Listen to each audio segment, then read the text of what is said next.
Thank you, everybody, for coming to the Aaron Torres Podcast YouTube page. I do have one quick favor before we get to the video that you came here for, and that is very simply this. You see that little red subscribe button below this video? Go ahead, smash that subscribe button.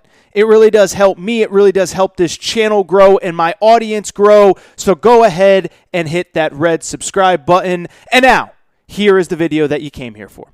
All right, everybody, I'm back. Good to be back. Want to talk a little college hoops because we're starting to get to the point in the summer, point in the spring, where we're not going to have very much to talk about before everything is official. We have our roster set for next year, and we start looking ahead to 2022-2023. Obviously, the high school players are all set. The NBA draft deadline is coming up on June 13th. We still have a few transfers it's worth noting, but really, as we inch towards that NBA draft deadline, we are officially really about 2.5 weeks away from having full clarification on exactly what college basketball will look like. But obviously, there are also still a lot of big decisions that are left to be made. On Monday's show, I talked about the biggest stay or go draft decisions that remain. Some of the players, Drew Timme, Jalen Wilson, Christian Brown from Kansas. Max Christie, I talked about, has already decided to stay in the draft. But one guy that I actually did miss on Monday's show, shame on me, give myself a little slap on the wrist. Well, it was Trayce Jackson-Davis from Indiana. Really talented player, a guy that this past season averaged 18 points, 8 rebounds, 2.5 blocks per game, was better at the rim than people realize.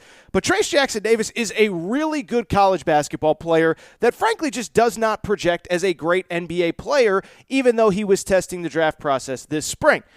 Why am I talking about Trayce Jackson-Davis? It is because on Friday, Trayce Jackson-Davis made an announcement on what his future is, stay or go, college or NBA, Indiana or the pros. And on Friday, drum roll please. Oh,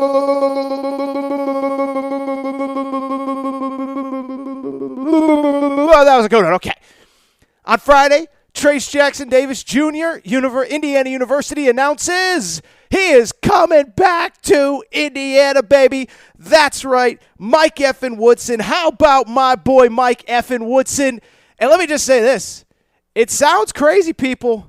Indiana is going to enter next year, or they should enter next year, as the favorites to win the Big Ten in basketball. It sounds crazy, but let's get into it. First of all, just quickly, shout out to Trayce Jackson-Davis, man. I mean, listen, this is a kid that very clearly likes playing college basketball, very clearly loves being a Hoosier. He's from the state of Indiana. And just credit to him, man, for doing things on his own timeline. I remember in the spring after his freshman year, I actually had Archie Miller, who was then the Indiana head coach, on this podcast. It was what ultimately was Archie Miller's final season in Indiana. And we talked about Trayce. And Trayce, after a really good freshman year, didn't even enter the NBA draft. Just said, I know I'm not ready. I'm not going to consider it. I'm going to stay, return to college basketball. And Arch talked a lot at that point about just he being his own man, trusting his own timeline, all that good stuff. Last year, Archie Miller gets fired, Mike Woodson comes in, and there's that little window where Trayce Jackson-Davis considers leaving Indiana, but even before the draft process really gets going, announces that he is in fact returning to Indiana to play for Mike Woodson. This year does go through the NBA draft process and announces that again, he will come back one final time for his senior year. Now, I understand he's not a high-level NBA draft prospect. I understand that there is going to be NIL money. But if this was about stuff not related to seriously, let me rephrase. If this kid just did not enjoy being a college basketball player, I cannot imagine that he would be back for another season, only that is exactly what he's doing. And as I said, he will now be the face of one of the more intriguing teams, I think, in college basketball going into next season. You look at Indiana.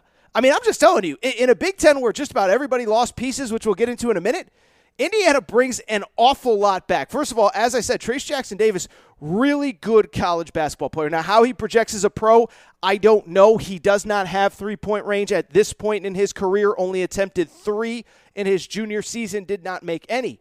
But in terms of a college basketball player, oh, he's really good. 18 points, 8 rebounds, 2.5 blocks per game, really good around the rim, really confident. And he, again, was just the star of an Indiana team that made the NCAA tournament for the first time since 2016 this past season. What's crazy, though, is if you look at what returns around him, Indiana's they have a chance to be really good. And it's funny because this is not a criticism, Indiana fans, but obviously it has been a while since you have had a team that looks this good on paper. And it sounds crazy in a Big Ten that for the last 5-6 years has been dominated by Illinois and Ohio State and Michigan State and Michigan, what Indiana could possibly be next season. First of all, one of my favorite players in college basketball, loved how he developed over the course of this past season. Xavier Johnson's back. I should say, even before I talk about the individual roster, it's worth noting that in total, 5 of the top 6 scorers off, again, a team that made an NCAA tournament last year are back. So first of all, at the very least, Indiana, 5 of their top 6 scorers off an NCAA tournament team. Remember, they were in the first 4. They beat Wyoming. They lose to St. Mary's in the opening round. But you have 5 of the top 6 scorers back. Trayce Jackson-Davis, I believe, is a first-team All-American type candidate. Once you get past him, the guy that I was just about to mention, Xavier Johnson, I fell in love with that guy over the course of the season. Early on, he's a little erratic, turns the ball over too much, plays too fast. But I'll tell you, in the Big Ten tournament, when Indiana needed to win games to solidify their NCAA tournament opportunity and availability to make the NCAA tournament, Xavier Johnson was at times, I thought, the best player on the floor. You go back and look at some of those games. 20 points in a near upset of Iowa. 17 points against Michigan. If you remember, they played in that 8-9 game in the Big Ten tournament.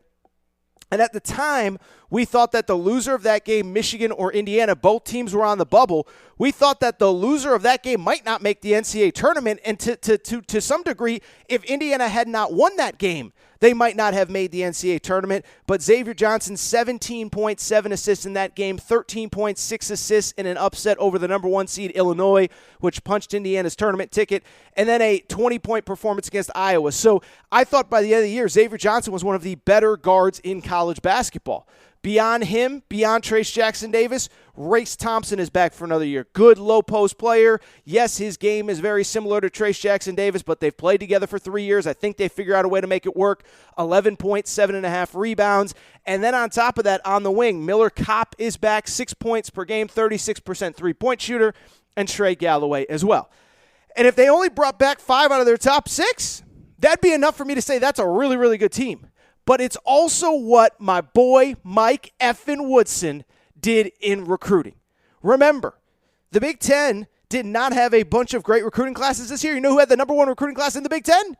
It was Indiana. Jalen Hood-Schifino, big guard, big wing, 6'6", puts the ball on the floor, could do a little bit of everything. McDonald's All-American. Oh, he's coming to Indiana. Remember, Malik Renault. Committed about 3-4 weeks ago. We talked about it here on the podcast, on the YouTube channel. Malik Renault, he actually reminds me a little bit of Trayce Jackson-Davis. Really good from about 6-10 feet in, or about 10 to 12 feet in. Pretty athletic, really good player, top 30 player in high school basketball. Was committed to Florida and Mike White. Decommits when Mike White leaves, and now he's headed to Indiana as well. And also never forget, Tamar Bates was a 5-star in last year's high school class, got a little bit of a late start, but should be a potential breakout player in the Big Ten this year. And so, yeah, Indiana lost a few pieces at the end of their bench, but you look at their roster, that top 7, that top 8, and I'm not even including Jordan Geronimo, who could be a potential breakout player, really, really, really athletic kid that I think has a chance to be really, really, really good. Again, you go through this roster, there is an awful lot of talent with 2, I believe, first-team All-Big Ten performers in Xavier Johnson and now Trayce Jackson-Davis, a bunch of veterans, and 2 really high-upside freshmen and a high-upside sophomore. I'm sure I'm missing a couple other guys, but that is the core of what I believe. Now let's talk in the bigger picture. What I believe is the best team in the Big Ten. And I know some of you are going to say, it's Indiana, they'll never this, they'll always underachieve that. Listen, all I'm telling you is, Indiana, on paper, is the most talented team in the Big Ten coming into next year. I can't tell you who's going to win it. If I had a crystal ball and I could make predictions, I'd go to Vegas right now and throw down a bunch of money on the Super Bowl and the NBA Finals and the World Series. I can't promise you anything. But you look at the rest of the Big Ten, next year is set to be a year of transition. Ohio State, which obviously just made the NCAA tournament, was talking to somebody at Ohio State earlier this week. They were like, man, we're going to be really young next year. We didn't expect to lose Malachi Branham, who's going to be a first-round pick. We thought he was a 2-3-year college player. E.J. Liddell is gone. He might be a first-round pick. Ohio State is going through transition. Michigan State, I'm telling you, I love Tom Izzo, but he lost Max Christie earlier this week, and I don't really know what to expect from them. Michigan, I think, is the one that's pretty good, but they still, as I record, and this is always subject to change, have two guys that are testing the draft waters, Caleb Houston and also Musa Diabate. If those guys don't come back, that's a pretty thin Michigan team around Hunter Dickinson. Illinois obviously lost Kofi Coburn. I like some of the pieces they've added this winter, including this spring for next winter, including Terrence Shannon from Texas Tech, including Sky Clark, the former 5-star guard who had some injuries, was committed to Kentucky. Now he's going to Illinois. But this is all a long-winded way of me saying all these teams that have been at the top, Purdue, by the way, Purdue does not look very good on paper either after losing Jaden Ivey, Travion Williams, etc. Indiana, people, is the team to beat. So, it's May. We don't want to overreact, but listen, what do I always tell you? We have to live in the moment. We have to talk in reality in terms of, okay, what do we know right now? We can only do I say it all the time. The show is today. My old radio partner, Arnie Spanier, always used to say that. He said, the show is tonight, Aaron. And what that essentially means is we can't start guessing what things could be like 6 months. Like, we have to use the information at our disposal right now to make opinions about what we believe will happen in the future. And right now, I look at the Indiana Hoosiers, and I believe that they are the best team in the Big Ten, the favorites in the Big Ten going into next year. How about my boy Mike effing Woodson? Indiana fans, AaronTorresOnline.com/merchandise. Make sure you get your shirt. Also, make sure to subscribe to this YouTube channel. The Hoosiers are back, baby. They are unquestionably, in my opinion, one of the most intriguing teams in college basketball heading into next year.